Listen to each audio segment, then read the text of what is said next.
지난 주일에는 저희가 모처럼 야외로 나가서 예배를 드렸습니다. 특히 맑고 쾌청한 가을 하늘 아래에서 오늘 같은 날씨였죠. 속효별로 게임도 하고 또 퀴즈와 보물찾기까지 아주 유쾌한 시간을 보냈습니다. 모든 준비하신 분들 진심으로 감사를 드립니다. 특별히 저는 교우 간에 좀 더 깊은 교제를 위해서 사귐이 용지를 준비해서 나눠드리고 서로 대화를 나누도록 그렇게 했는데 제가 생각했던 것보다 더 진지하게 대화를 나누는 모습을 이렇게 지켜보면서 너무 좋았습니다.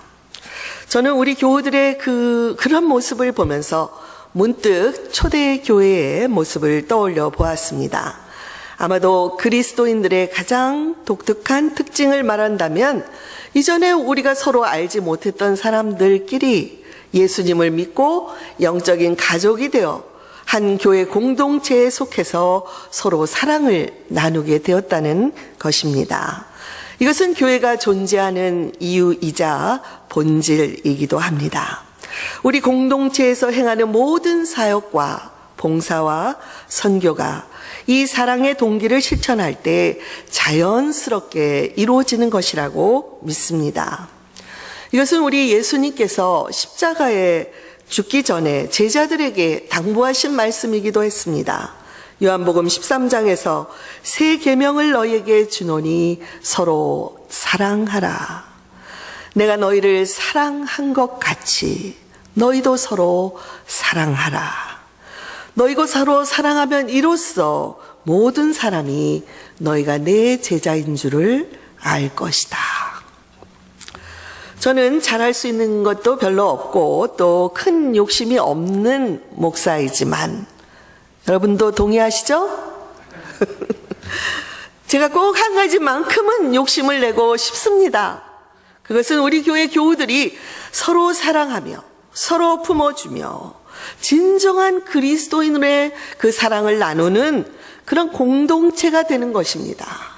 아멘. 이것이 저만의 소망일까요, 여러분? 여러분들의 동일한 소망일 것이라고 저는 믿습니다.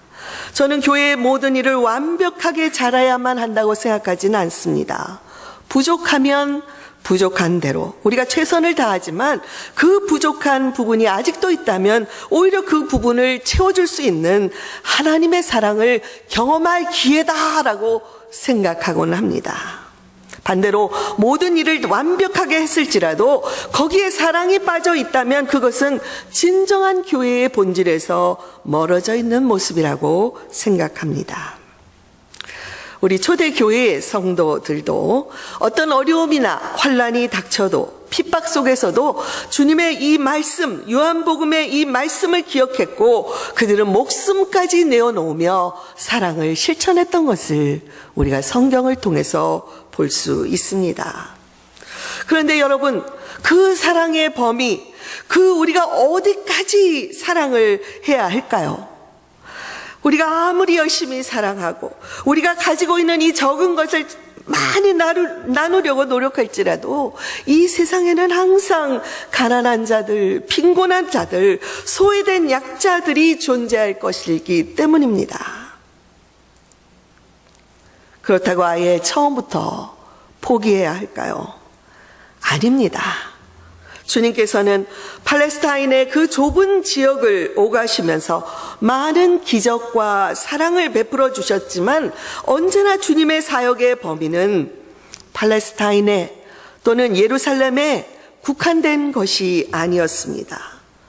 물론 그 팔레스타인 내에서도 주님의 손길이 필요한 자들이 너무 많았고 일일이 그들을 다 찾아갈 수는 없었지만 주님의 마음은 언제나 세계를 향해서 나아가고 계셨습니다.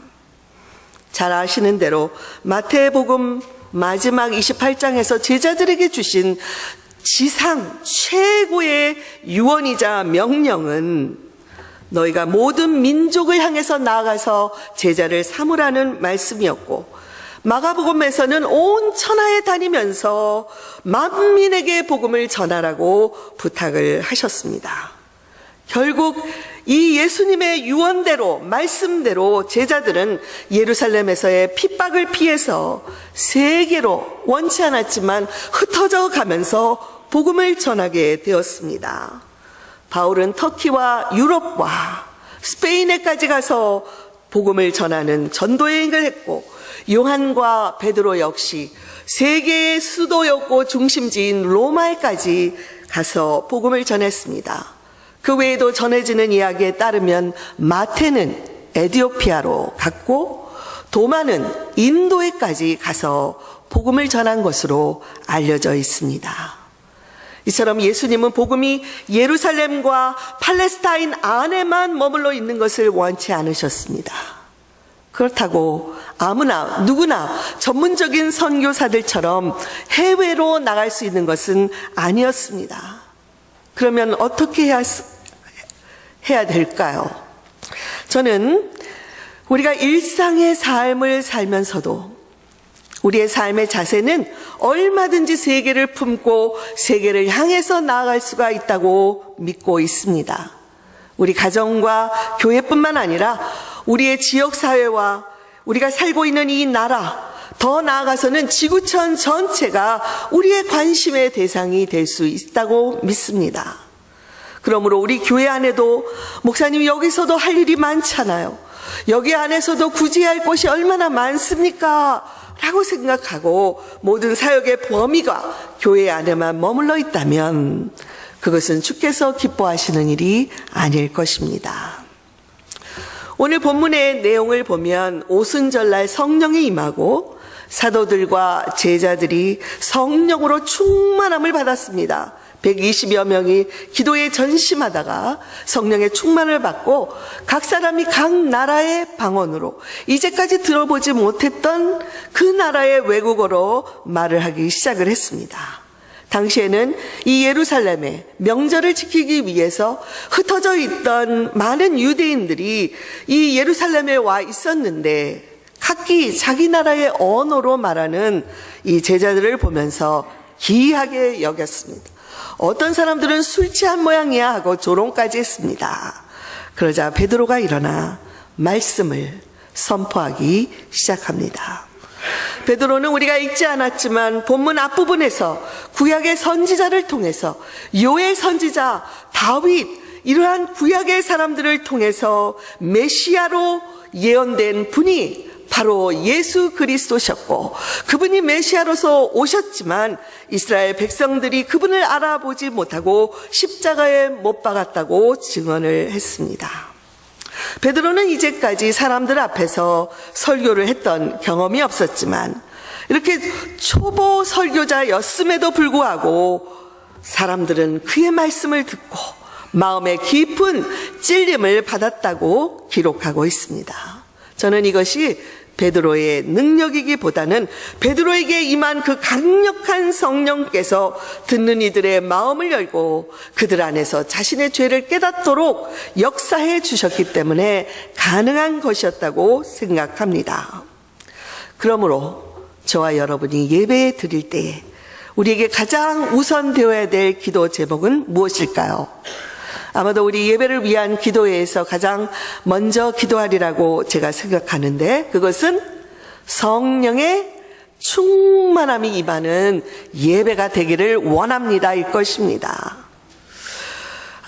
저는 베드로의 말씀을 듣고 찔림을 받은 사람들의 첫 번째 반응을 보니까 여러분 기억하십니까? 뭐였죠?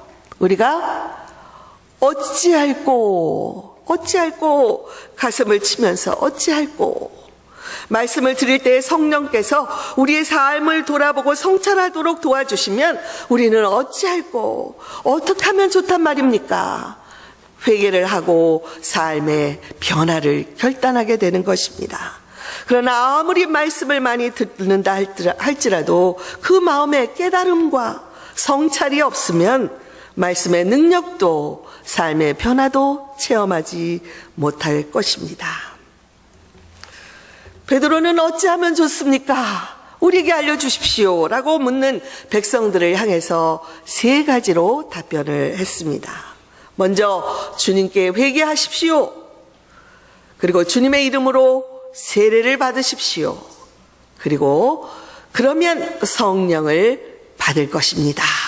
이 세 가지 권면의 말씀을 했고, 이 베드로의 말씀에 힘을 얻은 그날의 그 자리에 모인 사람들이 나와서 회개와 더불어 세례를 받았는데, 그날 하루에 3,000명의 사람들이 세례를 받았다고 우리가 방금 본문에서 읽었습니다. 여러분 대단하지 않습니까? 이 당시의 사람들, 3,000명의 사람들이 하루에 세례를 받을 수 있었다니요. 이로써 사도들과 제자들, 그리고 이렇게 세례받은 사람들이 주축이 되어서 교회가 탄생되었고, 이 교회, 이 예루살렘 교회가 폭발적으로 성장해 가면서 복음은 예수님이 바라셨던 것처럼, 당부하셨던 것처럼 예루살렘에서 팔레스타인으로 터키와 로마를 거쳐 세계로 뻗어가기 시작했습니다. 저는 세계 선교의 모태가 된 예루살렘 교인들의 삶의 모습을 보여주는 본문 42절의 말씀을 우리 교회를 향한 하나님의 도전의 말씀으로 받기를 원합니다. 이 말씀은 초대교인들의 그냥 일상의 삶을 진솔하게 보여주는 아주 평범한 말씀입니다. 그러나 저는 이 한 구절 안에 성도들이 영적으로 성장하기 위해 꼭 필요한 5가지의 은혜의 수단이 고스란히 들어가 있다는 것을 여러분과 오늘 말씀을 통해 나누기를 원합니다. 여러분 한번 같이 해보실까요? 은혜의 수단. 번역이 좀 그렇지만 웨슬리 목사님의 아주 특징적인 교리로서 means of grace, 은혜를 받는 통로가 되는 수단이라 하는데, 웨슬리 목사는 우리가 성도가 된 삶 전체를 하나의 영적인 여정으로 표현을 했습니다. 이 여정, 죄를 깨달아지고 회개하고 예수님을 믿기로 작정하고, 그리고 성령을 받고 성숙의 단계를 거쳐, 우리가 이것을 성화의 단계라고 하죠. 성화의 단계를 거쳐 우리는 점점 그리스도의 모습으로 자라가고, 웨슬리 목사님은 우리 성도 한 사람이 이렇게 성숙하게 가면은 그리스도의 완전함에 이를 수 있다고 말씀했습니다. 이 완전을 향해서 자라가고, 이렇게 자라가면서 그리스도의 모습이 점점 우리 안에 더 많이 나타나게 되고, 그리고 주께서 부르시면 우리가 주님 계신 천국에 들어가 그리스도와 연합하게 될 때 우리는 영화로운 모습으로 변하게 될 것이다. 이렇게 성도의 영적인 삶을 여정으로 그렇게 보았습니다. 이 여정 속에서 꼭 필요한 은혜의 수단들이 많이 있죠. 하나님이 무엇을 통해서 은혜를 베푸실 수 없겠습니까마는, 웨슬리 목사님은 특별히 5가지의 이 은혜의 수단은 필수적이다. 이 은혜의 수단을 통해서 성도들은 자라갈 수 있고 사탄과 싸워서 승리할 수가 있고 교회의 성장의 원동력이 될 것이다. 그렇게 설명을 했습니다. 그것이 바로 무엇인지 아시겠습니까? 제가 여기저기서 몇 번씩 말씀을 드린 적이 있는데, 첫째는 성경입니다. 하나님의 말씀. 둘째는 성만찬입니다. 하늘의 신령한 양식으로 우리를 성장시켜 줄 것이다. 셋째는 기도입니다. 기도와 더불어 금식의 기도와 더불어 성도의 교제. 우리 이것을 펠로십이라고 설명하지 않고 홀리 컨퍼런싱이라고 표현했습니다. 이거는 스몰 그룹에서 성도들이 교제를 나누고 정말 거룩한 대화를 나눌 때에 우리가 영적으로 성장할 수 있다고 그렇게 표현한 것입니다. 이렇게 은혜의 수단들을 통해서 우리의 일상의 삶에서 영적인 훈련을 힘쓰게 되면 우리는 우리도 모르는 사이에 우리 삶 속에 그리스도의 빛이 환히 빛나게 될 것이라고 말씀하고 있습니다. 예수님께서 마태복음 5장 15절에서 이렇게 말씀하셨습니다. 사람이 등불을 켜서 말 아래에 두지 아니하고 등경 위에 높이 두나니 이러므로 집안 모든 사람에게 그 빛이 비추게 된다고 말씀합니다. 그러면서 너희는 너희 빛이 사람들 앞에 비치게 하여 그들로 너희 착한 행실을 보고 하늘에 계신 너희 아버지께 영광을 돌리게 하라. 이렇게 말씀을 하셨습니다. 무슨 말씀일까요? 예수를 믿고 우리 안에 성령님이 거하시면 우리 안에 마치 등불이 켜지듯 빛이 비추게 됩니다. 이 빛은 가장 먼저 나의 가족들, 우리 주변의 사람들에게 비추이게 되죠. 그러면 그들은 뭔가 신앙생활을 하더니 달라졌어. 예전엔 이렇지 않았는데 변했어. 이러면서 우리를 인정해 주게 됩니다. 그러나 거기서 멈추면 안 되고 이 빛이 더 많은 사람들에게 비추어서 결국에는 많은 사람들이 우리의 빛을 보고 하나님께 영광을 돌리게 해야 한다고 말씀하신 것입니다. 여러분, 성령이 우리 안에 거하시고 복음이 우리 안에 있으면 이 빛은 자연적으로 우리도 모르는 사이에 빛나고 있습니다. 여러분, 옆에 분을 보십시오. 빛이 빛나고 있습니까? 앞에 있는 저에게 빛이 빛나고 있습니까? 우리의 육신의 눈으로 보지 마시고 하나님의 바라보시는 영적인 눈으로 바라보시기 바랍니다. 이 빛은 내가 비추는 게 아니라 내 안에 누가 비추세요? 성령님.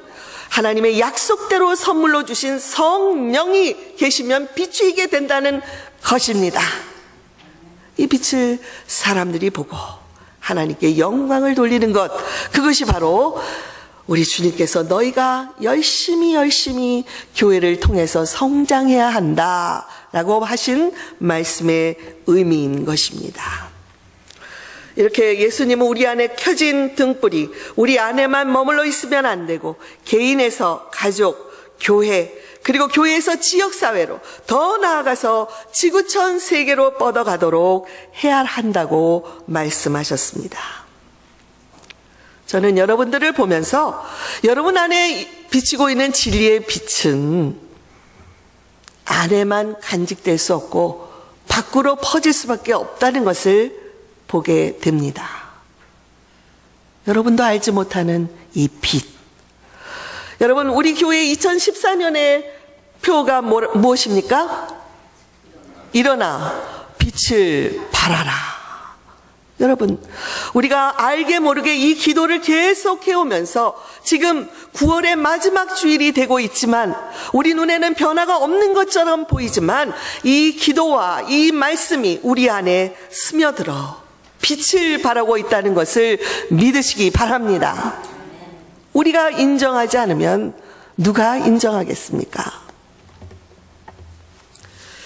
그래서 성도들은 개인적인 경건의 생활뿐만이 아니라 밖으로 빛이 비춰가는 것, 그걸 어떻게 할 수 있는가요? 사회 봉사와 구제를 실천할 때에 주변의 사람들이 그리스도 이름으로 이렇게 할 수 있구나, 교회가 이런 일을 하는 곳이구나 하며 하나님께 영광을 돌리게 된다는 것입니다.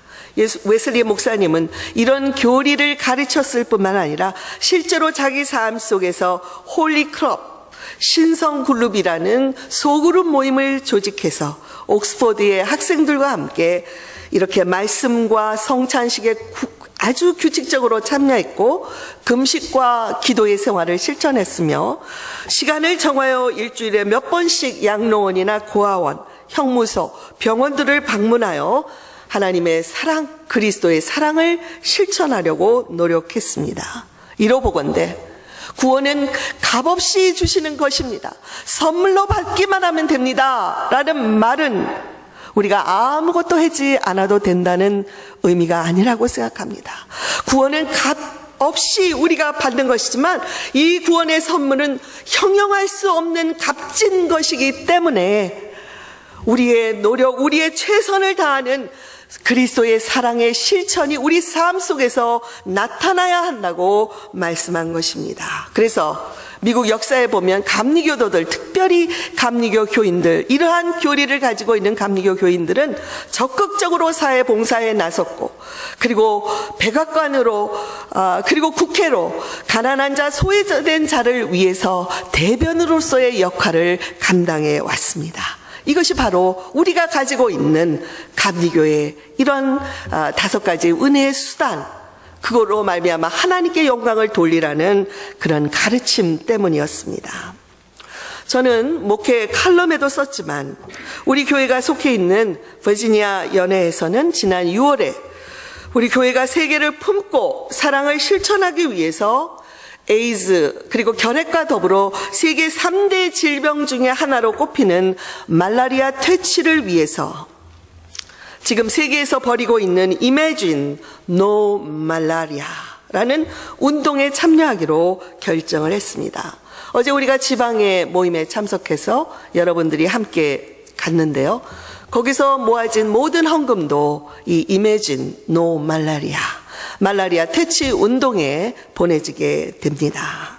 이 말라리아는 모기를 통해서 옮기기 때문에 모기장 설치가 필수적입니다. 올해의 목표가 총 10만 명의 사람들에게 생명의 모기장을 제공하자. 모기장 하나당 10불이 소요되기 때문에 100만 불을 모금하기로 작정을 하고 이를 위해서 각 교회들이 지금 현재 힘을 모아 구제 헌금을 모금하고 있습니다. 현재까지 13만 7천 불 정도가 모금되었습니다. 그래서 10만 3,734명에게 생명의 모기장을 전달할 수가 있었습니다. 지난주에는요, 우리 뉴스에 보면, 우리 감리교 뉴스에 보면 감독님, 조영진 감독님의 68세 생일을 맞아서 스태프들이 정말 의미 있는 선물을 하자 해서 680불을 모아 68명에게 이 생명의 모기장을 선물로 보냈다는 그런 뉴스도 보았습니다.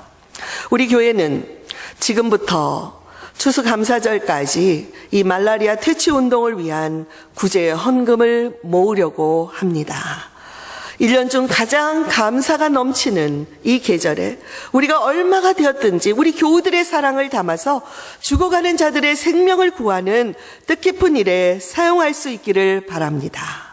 교우 여러분들의 적극적인 참여를 부탁드리며 저희가 니카라구아 단기 선교에 갔을 때에도 무엇이 가장 도착하자마자 우리 단기 선교 팀원들을 감동시킨 것이 있었는데 그것이 뭐냐면 그 지역에 사실 침대도 엑스트라로 있기 어려운데 우리 5명을 위해서 침대를 다 빌려다가 교회 교실에 놨고 그 침대 위에 1인용 모기장이 설치되어 있었던 것입니다. 물론 우리가 말라리아 주사도 맞고 갔었지만요.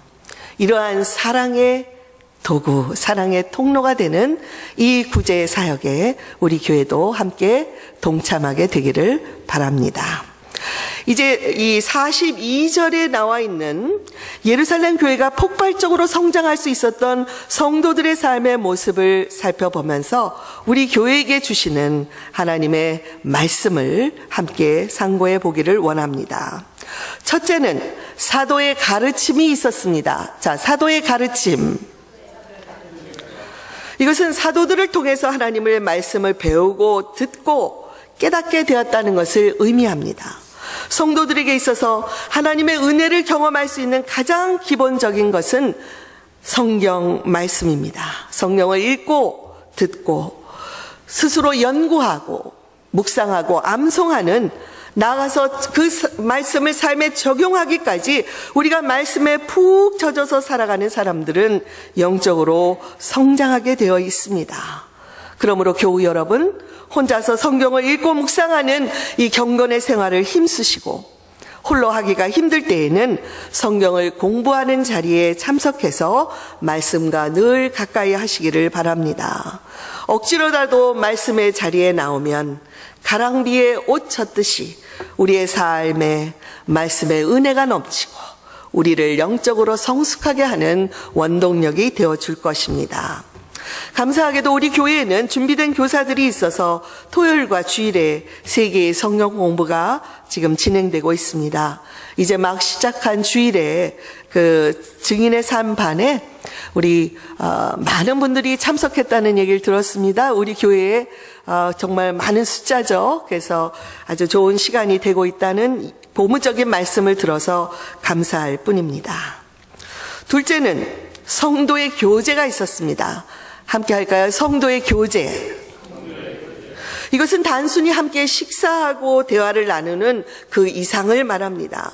웨슬리 목사님은 소그룹 모임을 통해서 자기 안에 있는 모일 때마다 나는 지난 한 주간 동안에 이런 죄를 짓고 살았습니다. 나는 이렇게 말씀을 실천하지 못했습니다. 적나라하게 자기의 삶을 고백하고 서로를 위해서 기도해 주는 그런 밴 미팅, 조금 더 많은 사람들은 클래스 미팅, 속회 모임, 이런 식으로 소그룹 모임을 아주 중요하게 생각했습니다. 그것은 소그룹 모임을 통해서 서로의 영적인 성장을 도와줄 수 있다고 믿었기 때문입니다. 저는 우리 속회 모임을 통해서 말씀을 나누고 돌아가면서 그 말씀에 비추인 자신의 모습을 솔직하게 나누게 되고 그것을 기도 제목으로 놓고 함께 기도하며 서로 성숙하는 모습을 보게 되는 그러한 영적인 모임이 되기를 바랍니다. 또한 성찬식을 통해서 십자가에서 죽으신 주님을 기억하고 살았습니다. 세 번째는 뭐라고요? 성찬식. 저는 여러 번 강조를 하고 있는데요. 이 성찬은 단순히 주님의 죽으심을 기억하는 것 이상을 말합니다. 성찬을 받는 자들이 진실된 마음으로 이 영의 양식으로 먹고 마신다면 그것은 우리의 영적인 삶에 큰 유익을 주는 은혜의 수단이 된다고 말씀했습니다. 초대교회 교인들은 주님께서 내가 다시 오실 때까지 너희가 이를 행함으로 나를 기억하라 하신 이 말씀을 따라 모일 때마다 떡을 떼는 그러한 성찬식을 함께 가졌습니다. 그래서 이 말씀을 통해서 어려운 핍박도 죽음의 위기도 이겨낼 수 있는 새로운 능력을 성찬을 통해서 받을 수 있었던 것입니다. 저는 우리 교회의 이 성찬식을 우리 교우들이 정말 좀 더 진지하고 좀 더 영적인 그런 예식으로 생각하고 받게 되기를 바랍니다. 특별히 우리 감리교회에서는 이 성찬 예식은 하나님의 covenant, 언약이기 때문에 인간 편을 보는 것이 아니라 하나님의 언약, 하나님의 은혜를 생각해서 세례를 받지 않았어도 그날의 성령의 이끌림을 받는 자들은 누구든지 이 성찬의 식탁에 나올 수가 있다고 그렇게 믿고 성찬을 베풀고 있습니다. 이러한 하나님의 놀라운 은혜가 우리가 성찬으로 모일 때마다 충만하게 임하게 되기를 바랍니다. 넷째는 오로지 기도하는 삶을 살았습니다. 자, 같이 하실까요? 오로지 기도하는 삶. 이 오로지라는 단어가 중요하죠. 단순히 기도하는 삶이 아니라 이것은 식사 기도 또는 아침에 눈 떠서 하는 기도 혹은 잠잘 때 잠시 드리는 그런 기도의 수준이 아닙니다.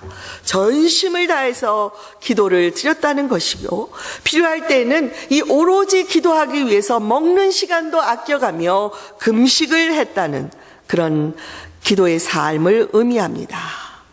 여러분, 이렇게 초대교회 교인들의 일상의 삶에는 같이 해볼까요? 말씀과 그 다음에 성도의 교제와 그 다음에 성찬식, 기도, 그리고 마지막에 금식까지, 이것이 일상에 있었기 때문에 이것을 통해서 그들은 은혜로 성장할 수 있었고 그것이 바로 예루살렘 교회의 성장의 원동력이 되었습니다.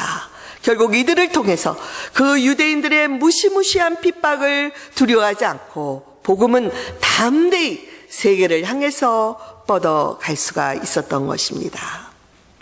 사랑하는 교우 여러분, 저와 여러분에게도 이 동일한 은혜의 수단이 있다는 것을 믿으십니까? 그렇습니다. 저는 우리 교우 여러분들이 모두가 다 말씀의 사람이 되기를 바랍니다. 성경 통독도 포기하지 마시고 계속 해나가시고 매주일 우리가 암송 구절을 함께 읽지는 않지만 예배 자리에 나올 때마다 미리 그 암송 구절을 앞에 띄워드리는 것, 그 말씀을 계속 암송하고 곱씹으라는 뜻에서 스크린에 띄워드리고 있는 것입니다. 그리고 그렇게 말씀을 묵상하는 삶이 되고 또 성경 공부에도 참여하시고 또 집에서 또 직장에서 틈틈이 성경을 홀로 연구하는 그런 시간을 가지면 좋을 것입니다. 또한 더욱 깊은 성도의 교제를 사모하게 되기를 바랍니다. 우리 교회의 대표적인 이 성도의 교제인 속회 모임이 형식적인 것이 아니라 서로 삶을 돌아보고 서로를 위해서 기도하는 영적인 모임이 되도록 노력하십시다. 또 한 달에 한 번 있는 다음 주가 되겠는데요. 성찬식을 통해서 하나님께서 예수 그리스도를 통해서 우리에게 먹여주시는 그리스도의 피, 그리스도의 살을 우리가 먹는다 하는 그러한 자세로 깊은 그 성도의 성찬식이 되기를 바라고 있습니다. 우리가 주님의 십자가에 동참하고 보혈의 능력을 신뢰할 때 우리가 어떤 형편에 있더라도 감사가 넘치게 될 것이기 때문입니다. 마지막으로 꾸준히 기도하는 삶을 살게 되기를 바랍니다. 속회로 모일 때마다 중보의 기도를 드리고 새벽 기도회, 그리고 심야 기도회, 그리고 예배를 위한 예배 전에 드리는 중보 기도회, 또 수요 예배, 이런 모든 곳에서 전심을 다해서 기도해야 합니다. 여러분, 이러한 은혜의 수단이 우리에게 있다는 것이 얼마나 감사합니까? 저는 이렇게 우리가 열심으로 기도하다가 성령의 불이 뚝뚝 우리 성도들에게 떨어지게 되기를 바라고 있습니다. 왜 초대교회 시대만 일어납니까? 왜 지금은 안 되는 것입니까? 사모하십시다. 그리고 믿고 기도하십시다. 때로는 우리가 이 기도의 시간을 위해 금식하며 기도에 전념할 필요가 있습니다. 성경의 이스라엘 백성들과 초대교회 교인들은 교회가 위기를 맞을 때마다 이 금식을 선포하고 금식의 기도를 드림으로 어려움을 극복해 나갔던 것을 잘 볼 수 있지 않습니까? 저는 우리 교회도 다가오는 11월 7일에서부터 9일까지 있는 금토일 이 가을철 부흥회를 위해서 온 교회적으로 전심해서 기도할 때라고 생각을 합니다. 전 교우들이 함께 힘써서 기도하고 우리가 은혜를 사모하며 주변의 사람들을 초청하고 함께 은혜를 받는 귀한 자리가 되기를 바랍니다. 여러분 함께 기도해 주시지 않겠습니까? 여러분 가정에서 또 속회로 모일 때마다 또 우리 교우들이 함께 모일 때마다 열심히 기도하면 하나님의 역사는 반드시 우리에게 보여주도록 되어 있습니다. 눈으로 그 빛을 비출 수밖에 없게 될 것이고 주변으로 빛이 퍼져갈 수밖에 없을 것이고 이 워싱턴의 지역사회를 위해서 성마가 교회가 빛을 발하며 사용될 것임을 믿으십시다. 저는 그래서 교우 여러분 한 분 한 분이 은혜에 푹 젖어서 여러분 주변에 밝은 빛을 비추는 삶을 살게 되기를 바라며 그 빛으로 말미암아 이 주변의 세상 사람들이 아하, 하나님은 살아계셔, 하나님을 살아계셔, 그분께 영광을 돌리는 놀라운 은혜의 삶을 살기를 간절히 바랍니다. 우리 교회에 그 은혜의 증거들이 있지 않습니까? 아멘. 박감의 권사님 여기 와서 앉아 계시지 않습니까? 또 우리 주변의 사람들 계속해서 은혜의 증거들을 보여줄 것입니다. 아멘. 함께 기도하시겠습니다.